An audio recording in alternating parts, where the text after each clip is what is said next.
Evil West is one of the most unique games of this year, without a doubt. I mean, it's about a vampire slaying cowboy in the Wild West themed around old spaghetti Western movies. I mean, what more could you possibly want out of a video game? This is the latest game from Flying Wild Hog Studios, the same guys that did the Shadow Warrior series and Trek to Yomi, and it's being published by Focus Entertainment, which is the same company that put out A Plague Tale Requiem, which was one of my favorite games of the year. So I've had really high hopes for this game, and thankfully they sent me a review code, much thanks to Focus Entertainment, to check out the game and let you guys know what I think. Over the course of this video, I'm going to explain in as much detail as I can what I think about Evil West and why I'm pretty underwhelmed at what's present here. We're gonna keep it extremely light on spoilers. We'll be showing pretty much only things that have been shown off in trailers or on the official website.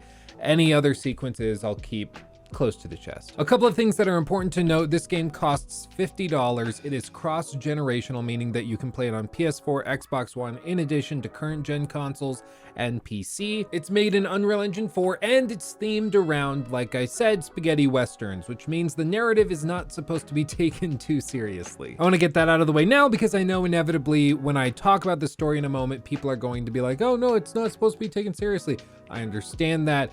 Even still, there are some things to talk about. Now, in honor of the spaghetti Western theme, I thought it would only be appropriate to break this down into the good, the bad, and the ugly. As for the good, I want to praise the theme here. It's really interesting. The best way it's been described to me, and that I could describe it to you, is to say that it's a Wild Western cowboy doom crossover. You're a rough and tumble cowboy that has an arsenal of crazy, futuristic, and also steampunk-styled weapons, and you fight vampires and all manner of monsters and creatures along a journey that leads you across America in an attempt to prevent the vampiric takeover of the country. And like I said, this is one of the most unique games of this year. I really like the premise of this.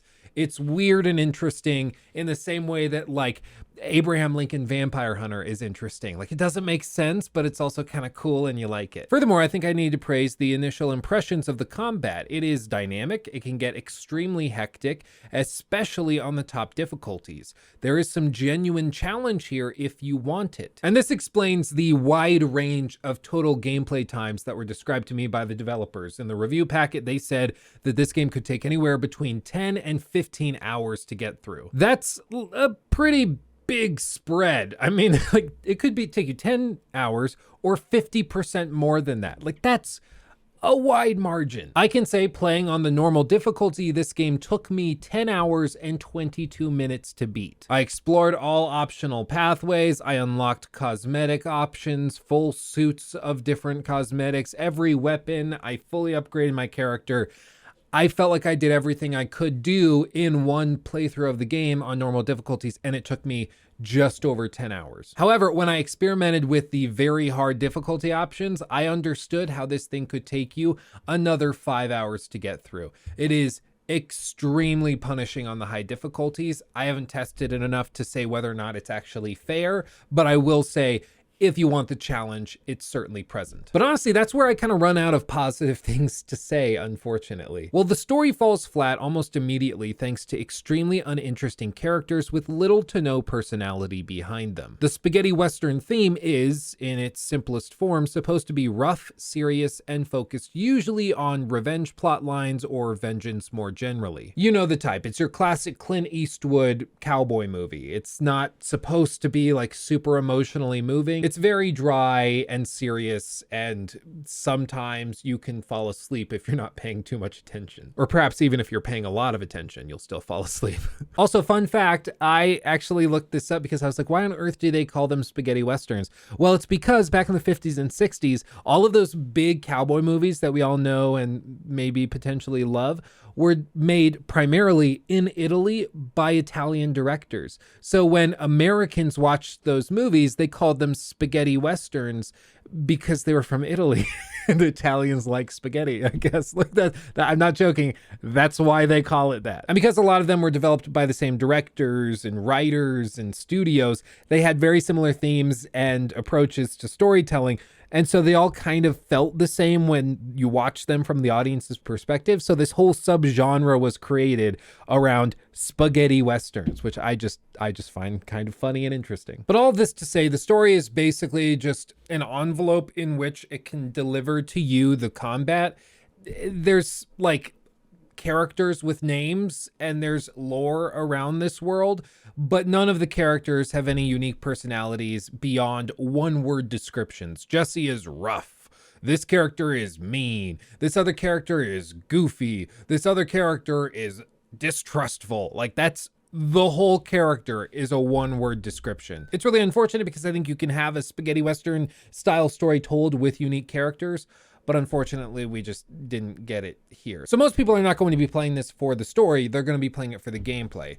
Let's discuss that. Well, the gameplay offerings here are extremely unidimensional, meaning it's pretty much all relegated to combat and that's it. They add some action RPG elements, but we'll get to it. For combat, you'll usually be fighting swarms of enemies that you've fought repeatedly over the last few hours, time and time again. Occasionally, they'll complicate it or try to add some dynamism in with barrels placed around the arena or environmental things that you can punch enemies into for a quick kill. However, later on in the game, you'll unlock some AoE abilities that make these encounters far less interesting. Instead of quickly pivoting, moving, and dodging, and even parrying their attacks, you'll find yourself just getting some distance, taking out your flamethrower, and then offloading everything onto them. And don't get me wrong, the particle effects and all the stuff going on screen can be really, really visually interesting and flashy and cool, but that's about it. You see, all of the abilities that you'll be using are on timers. Often, it feels like you're just trying to survive in between using each of these core abilities, whether it's your shotgun, your explosive charges, your flashbang, your flamethrower, or your minigun, or a combination thereof. Time and time again, you'll go into these combat encounters with big brutes and massive enemies, and hordes upon hordes of grunts,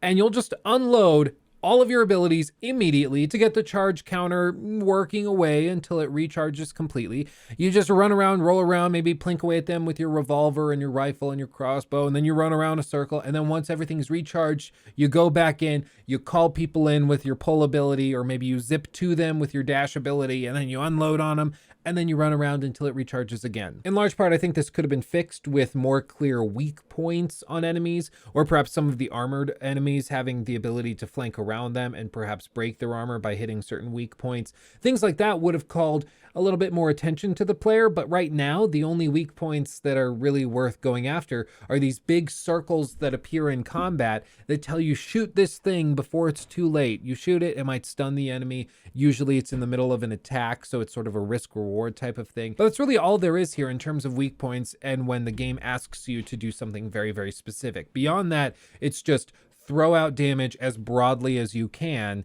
and you'll probably be okay. And as a result of this and many other things, combat starts to feel extremely repetitive very quickly. Even in the first 2 to 3 hours, you'll start to wonder, is this all that the game has? And it is. And part of that is because of the lack of enemy variety. I kid you not when I tell you, you will fight every archetype within this whole game within the first 75 minutes. The only exceptions to that would be 3 to 4 unique boss fights that I would consider to be standalone encounters because you don't fight those archetype enemies again. It's relegated just to the boss fight. But even that describes a severe lack of variety because these boss fights are so few and far between that frankly, it's baffling to me. This game would be so much better if they had put more unique encounters with unique boss fights and vampiric enemy types. It would be so much better. But instead, they give you 3, maybe 4, depending on how you count it, unique boss fights. By the way, 2 of those are with the same character separated out by a few in-game hours. So you could make a very compelling argument that there's only really 2 bosses in this whole game because you fight one of them twice. Maybe they can get away with it because the game is only 10 hours long, but even that really strains what I would consider to be acceptable for a game that really only challenges the player in terms of gameplay with combat. And then they have 2 boss fights, 2 unique encounters, and everything else is copy and pasted. That's a bit of a stretch. And like I said earlier, the game can certainly get really, really difficult very quickly, especially on higher difficulties, but sometimes that isn't necessarily because the game feels fair. A lot of the time it can just be because of the clunky mechanics that are present here. Those respawn timers are fairly inconsistent, and for certain weapons, it feels like they are accelerated in terms of recharge by damage output, while others are based on, for example, like a 10-second countdown. So you use it, 10 seconds in game later, you'll be able to use it again. But there's other clunks such as weapon swapping. In order to use weapons like your flamethrower, minigun, rifle, crossbow, you have to specifically select that weapon on the D-pad. However, this can't be done while receiving or dealing damage. It can't be done while dodging or parrying, or even within tight windows directly before or after those events. What this means is there will be many times when you're dodging away from an enemy, rolling away from them, then you quickly try to swap, say, to your flamethrower, but it won't happen because you didn't wait long enough after the roll animation to press the button. I would have thought that this would just cue the action, so you press the button perhaps mid-roll. Once you get out of the roll, he'll pull out the flamethrower and then you can use it. But no, if you press the button just a fraction of a second too early or too late, it just won't register that you want to use your flamethrower, and it just won't equip it. So then you'll hold down right trigger to use it, but it'll just be your revolver, and all of a sudden you're getting stomped on because the stun effect you expected to take place isn't happening because the weapon didn't swap. Whether it's an intentional design choice or not, it still feels bad. And as I've said before, perception is more important than reality a lot of the time in video games. So if a player thinks that something is buggy or broken, it is. If the player thinks there's a problem or something's not going right, whether you meant it to go that way or not, something's wrong because the player has that perception, if that makes sense. If I think something's a bug, whether or not it's a bug, it's still a problem. Now, one of the other major problems I have with the game is the action RPG elements, because they really pitched this thing as an action RPG. Again, Cowboy Doom, effectively. And as a result, I was hoping to have a fair amount of customization by way of which weapons I can use, what my play style would look like if I want to be more ranged, if I want to be up close and personal. None of that's here.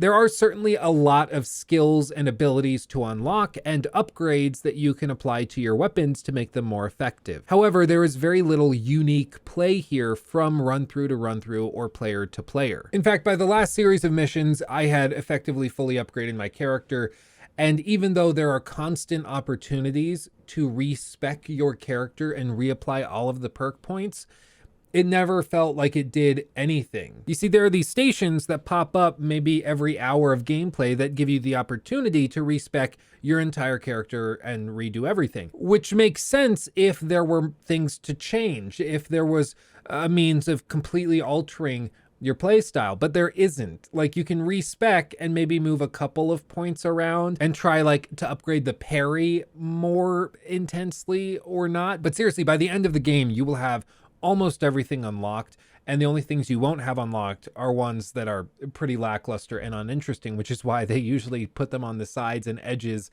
of the skill tree, if you could even call it that. I mean, it's not even really a skill tree, it's a skill branch, because most players are just gonna go right along it and then land at the same destination, and that's going to be it. Now, I mentioned upgrades to weapons. These are purchased by way of bucks or dollars, whatever you want to call them. And the perks are purchased with perk points you unlock through gaining XP. As far as I can tell, the XP is pretty linear. You can't accelerate it too much this or that way. It's pretty much entirely dictated by where you are in the story and which missions you've completed, because there isn't really side content here. Perhaps in co-op, there's a way to alter the payout or increase your payout of XP quicker or slower, but I was not able to test cooperative gameplay. I did reach out to the publisher and the developers asking for a second code to test co-op. I didn't hear back, so I did try. I wanted to cover co-op and experiment with it. I guess it just wasn't in the cards, but I've not tested it, to be completely clear. I don't know if co-op makes this game amazing. I don't expect it to, though. My understanding is that the co-op basically allows a second player to come in and help you through main story missions, basically playing side by side. That's it. I don't know if XP is shared. I don't know if there's a payout or anything to the assisting player. I have no idea. Again, I would have loved to have experimented with it, but it's been like 4 or 5 days since I requested a co-op code, and I also asked a series of questions about co-op, such as whether or not it's cross-platform and you can play Xbox and PS4 fans, say, together, or PC and Xbox fans together. I haven't heard back. I have no idea. It's a little frustrating, if I'm being real, but that's where we are. But setting aside XP for a moment, bucks are things that you find while exploring the world of the game, and you also get them as payouts after individual quest lines, after you defeat major hordes and bosses. It's basically just the currency you use in the game to purchase weapon upgrades. And these things would be a great opportunity for the devs to encourage you to explore levels a little more clearly, but the levels are designed in such a simplistic and mind-numbingly stupid way that there is effectively no satisfaction to be found in exploring levels to find these things. Take, for example, this sequence. I just finished a big fight early in the game, and there is a hidden pathway here. All I have to do is jump over this barrier, and then I'm presented with a huge red pile of explosives begging to be shot, so I do shoot them, and behind it is a chest full of bucks. And that's it. I kid you not, this is considered a hidden item. A clearly glowing barrier, you jump over it, a huge glowing pile of explosives that you blow up that allow you to get through to a glowing chest of currency. That's it. I kid you not, this is the extent of the detail in the level design here. There's like almost no dopamine that's paid out to you when you discover these things. There aren't interesting puzzles. There aren't cool things to discover in the environment. Oh, I saw that thing and I'm going to shoot it down, then that'll drop and then I'll move this over here. Oh, cool, I got the thing. No, 99% of the time, and I say that because maybe there's one I didn't find because it was hidden so well, but every single instance in the game that I came across was so clearly telegraphed to the player that the challenge of finding it didn't extend past the initial visual identification of the thing. Almost every time it was, oh, there's a thing there and a glowing pile of bombs. I'll shoot that. Now I can get the thing. And that's it. It makes exploring levels extremely boring. It makes finding bucks to upgrade weaponry very bland and uninteresting. It's just lackluster. But let's talk about the downright ugly stuff that we just have to address, because there's some problems here that are more severe than just weird or repetitive gameplay. For one, stutters. This game stutters like a mofo. Even on the release date patch that I'm playing on currently, there are still problems. My understanding is that the Unreal Engine 4 has this problem on PC. It's an engine that's really, really good on console, but the PC ports often run into this type of problem. It looks to be the same in this case. It's unfortunate, but it is something to be aware of. It might be a shader cache issue or something like that, because it does seem to get better the longer you play for. The first 10 minutes are really stuttery and annoying, and then after that, it smooths out.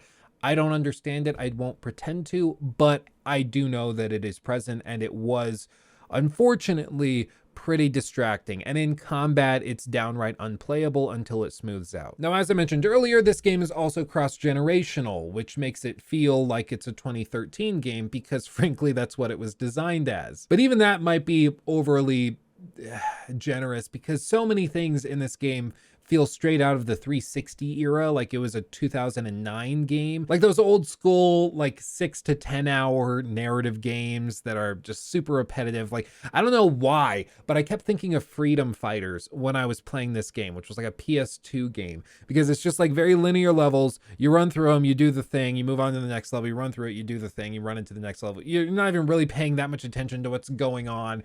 It's just like going through the motions. That's like this game, but this game is coming out like 15 years later than that. In terms of graphics, I think the game can look really good at times, and then at other times it's really weirdly like blurry and grainy. Also, when I was taking my notes down in my notebook, when I had like a section marked out for graphics, what do I think of the graphics? All I wrote was in big capital letters, red. And I'm not kidding, this game is extremely red all the way throughout. I guess the color palette was just different shades of blood. That's cool initially, but it does end up being so distracting that you can't even really tell what's going on screen half the time. The enemy designs are relatively interesting, at least up front, the first couple of times that you see them, but the art style is so red that everything starts to blur together. You can't even tell what's flesh, what's metal, what's wood, what's cloth, because everything is just different shades of red. There's a couple of moments where they lighten it up and they use some different colors and they take you outside and they do stuff like this. And those moments are kind of interesting. I'll give them credit for that. But like, that's it. That's it. But they're so few and far between that they are certainly the exception to the rule. But as for moments when the game looks downright terrible, it's with the NPCs and anything that the developers probably had lower on the priority list. Just look at these moments where I'm walking around looking at NPCs and they are literally the exact same character model, copy and pasted, sometimes even wearing the exact same outfit. This looks like a placeholder. It doesn't even look real. I get it. This isn't a super high priority, but this was like so egregious an offense of copy and pasting that I thought I'd run into a bug. I thought, oh, they must have had a bug where they loaded the same character in 5 times. And then I looked around the room and they have all them in all different poses. They have them doing different things. They talk to you and they're all the exact same. It's like they said, okay, well, we'll have the NPC character that we'll use in these levels, and we'll go back if we have time in development and replace them with unique models so they all look different. And then they just forgot to do that. It's hilariously horrible. And the last thing I will address that's just baffling to me is that guns break from the reticle very regularly. Look at this instance here. You see here, I'm firing the crossbow and the bolt doesn't go where the reticle is pointed at.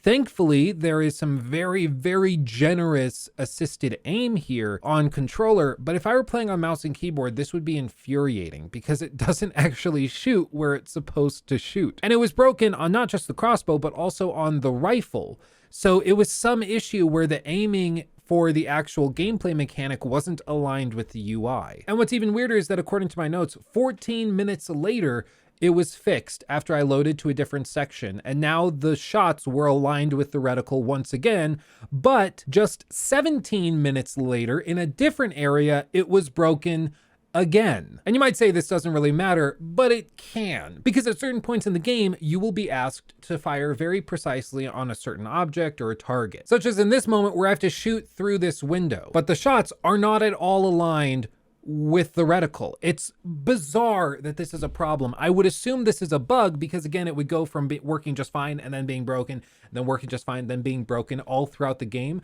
Hopefully they fix this, but it just reaffirms the idea that so much of this game is just janky and clunky and was kind of thrown together very haphazardly. So all told, what do I think? Well, I'm sure you can get the impression thus far that I'm not that impressed. I was really hoping to love this game and for it to be one of the surprise hits of 2022, but unfortunately it just screams of a lazily put together pile of initially cool ideas that fall pretty flat pretty quickly. I don't know if it was development time. I don't know if it was a limited budget that restricted what they were able to do here. All I know is that what's here for $50 is pretty lackluster. If this were on Game Pass, I think it would be an easy try it. You might end up having a decent 10-hour experience with it.